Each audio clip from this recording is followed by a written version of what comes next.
Здраво и добро дојдовте во ова едно видео за ензимологија.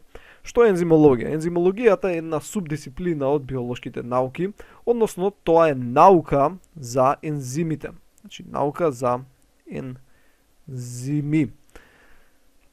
Сега, нормално се потикнува прашањето што се тоа ензими.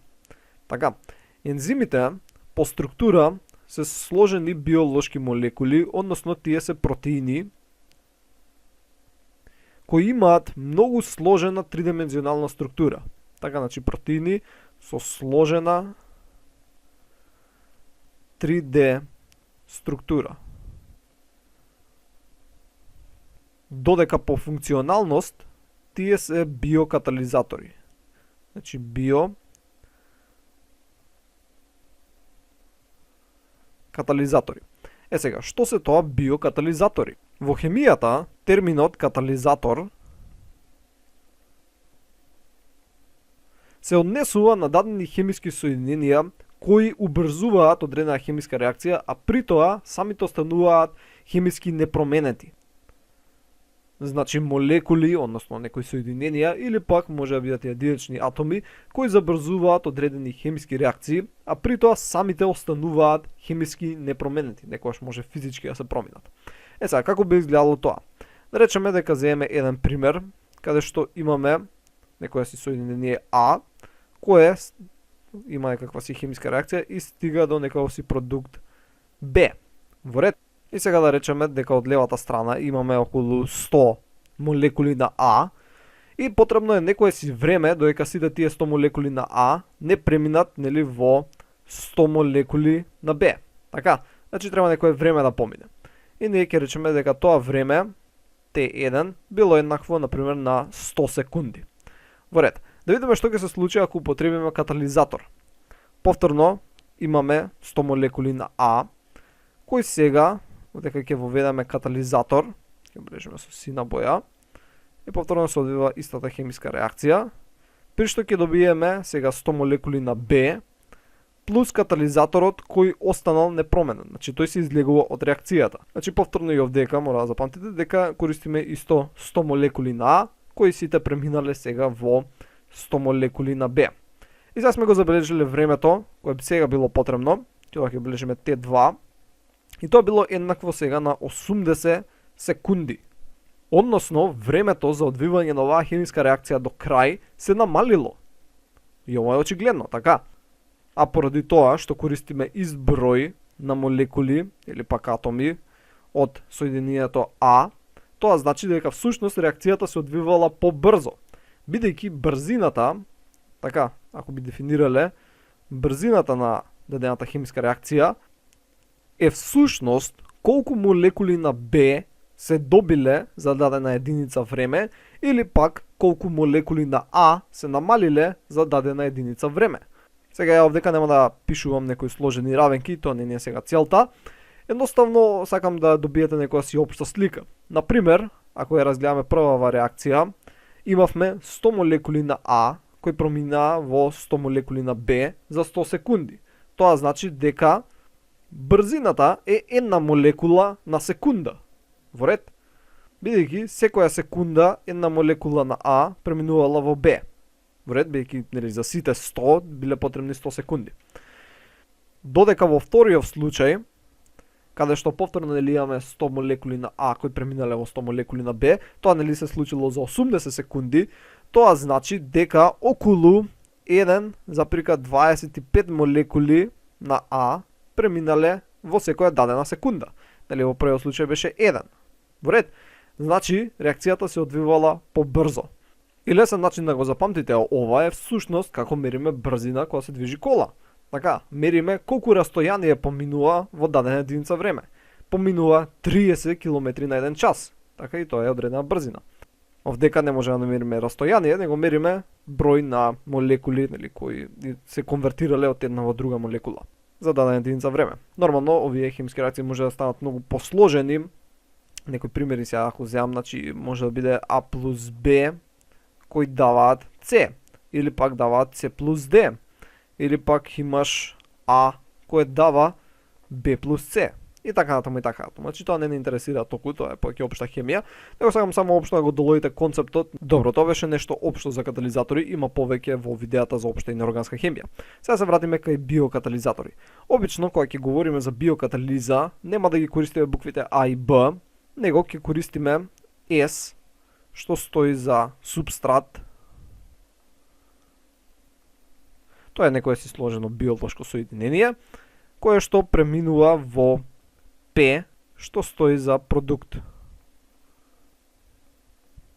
Сега во претходниот пример, кога разгледувавме како А преминува во Б, да речеме дека тоа би се случило при некои стандардни услови од 25 степени Целзиусови и една атмосфера, времето кое беше потребно беше околу 100 секунди.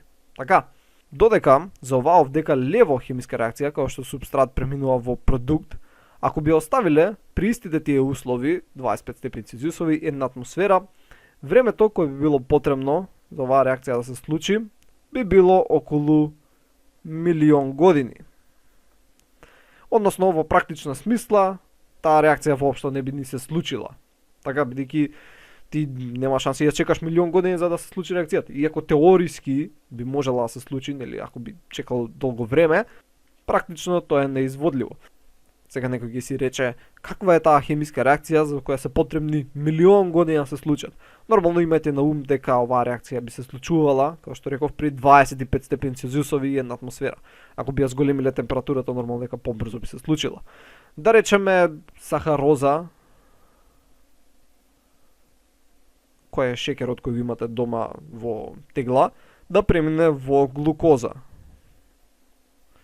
Времето потребно за ова да се случи спонтано е неверојатно долго. Не знам дали е милион години, ја нормално го измислив овој број, но сепак би било неверојатно долго време. Во ред, значи тоа не се случува спонтано, вас теглата со шекер што ви стои дома на полица не преминува во глукоза, така дури ви седи. Дури да седела 100 години да ја чувате од вашиот прапрадедо, она пак ќе биде сахароза. Во ред. Едноставно при собна температура тоа не би се случило.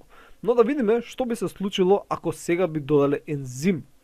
Така, повторно го имаме субстратот, но сега додаваме ензим. Така, ќе добиеме еден интермедиерен комплекс, ЕС, и понатаму од него ќе добиеме ензим кој ќе биде непроменет, плюс продукт. Во ред. И повторно да речеме дека сме имале изброј на молекули. Да речеме 100, и дека сме имале 100. Така како стартна точка. Во овој случај, времето на одвивање на оваа хемиска реакција би било околу 30 секунди. Сега, нормално овие бројки ги измислувам, но тоа е главната идеја. Времето на реакција, така, односно, реакцијата толку многу ќе се забрза, што е едноставно неверојатно. Забрзувањето на хемиските реакции од страна на ензимите е дури неколку милиони пати подобро од обичните катализатори. Значи биокатализаторите се многу подобри од обичните катализатори. Значи многу подобри. Во ред, во однос на тоа колку ја забрзуваат реакцијата. Во овој случај имаме од 100 секунди на 80 секунди. Во овој случај имаме од милион години на 30 секунди. Значи тоа е просто неверојатно. Не постои ниту еден неоргански катализатор кој се користи во неорганска хемија, кој што забрзува реакција и близу до забрзувањето кој може да се постигне од страна на ензимите. Нормално ензимите не се семокни, за тие успешно да работат, потребна им е оптимална средина која е главно врзана со температурата и со pH. За температура тие главно бараат 37 степени Целзиусови. Нормално постојат ензими кои се наоѓаат во бактерии, кои можат да функционираат и до 90 степени Целзиусови, али во хумана популација тоа ќе биде околу 37 степени Целзиусови, а за pH варира кој pH им е оптимално, зависи од ензим до ензим. Некои ензими сакаат покисело pH, така, односно пониско, некои сакаат повисоко, зависно од ензимот. Но главно не треба да биде многу кисело и многу базно. Во ред, значи треба да им бидат исполнети некои услови, зависно кој ензим го имаме, со цел тој оптимално. А оваа неверојатна способност на ензимите всушност произлегува од нивната сложена тридимензионална структура. Значи тие се протеини кои имаат многу сложена тридимензионална структура. И тоа нели им возможува понатаму да намалуваат активацијата енергија на одредени хемиски реакции, односно ги забрзуваат. Но тоа ќе го видиме понатаму. Значи видовме дека ензимите се потребни за многократно забрзување на хемиски реакции. Но зошто е тоа битно? Битно е поради тоа што ако би немале ензими, не е возможно да се замисли живот каков што го знаеме. Односно, сите живи организми на планетава имаат барем 100 различни ензими. Дури и вирусите, кои не би ги вклучил како живи организми, може да содржат ензими, така, кои нормално ги превземале од клетката домакин, но сепак се наоѓаат и во нив ензими. Значи, ензимите се клучни за животот, бидејќи хемиските реакции кои се одвиваат во живите организми, барем какви што ги знаеме, не би можеле да се одвиваат воопшто без присуство на ензими.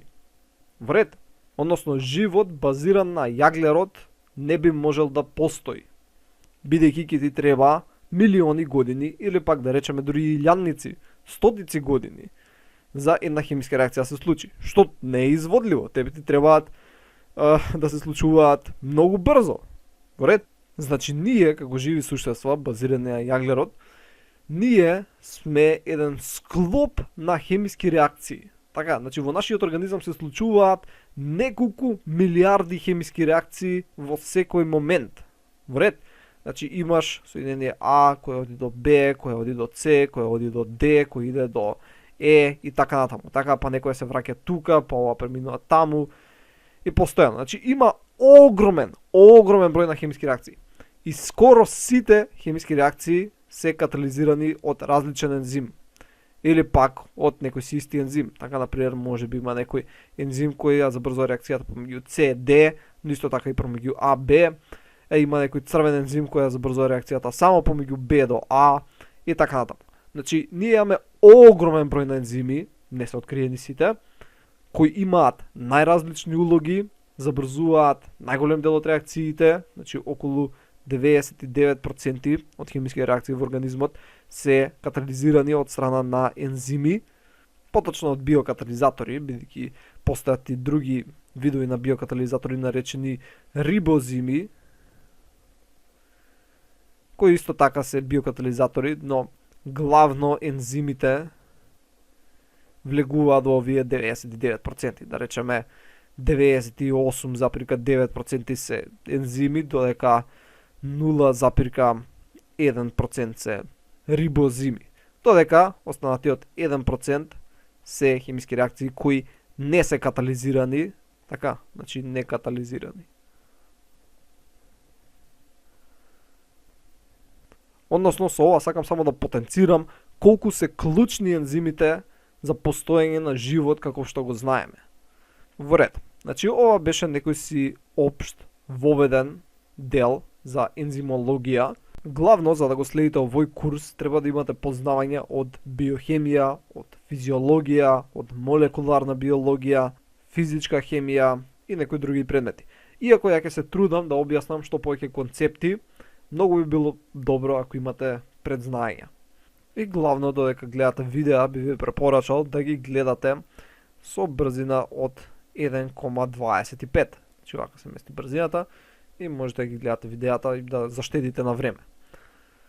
И ако направам некоја грешка, најчесто ќе има поправање на грешката нели во дескрипшенот на видеото, проверете ако има, или пак вие ако увидите некоја грешка, посочете ја во коментар. Тоа беше се за овој видео, се надевам дека научивте нешто ново и ќе се видиме во наредното видео. Довидување.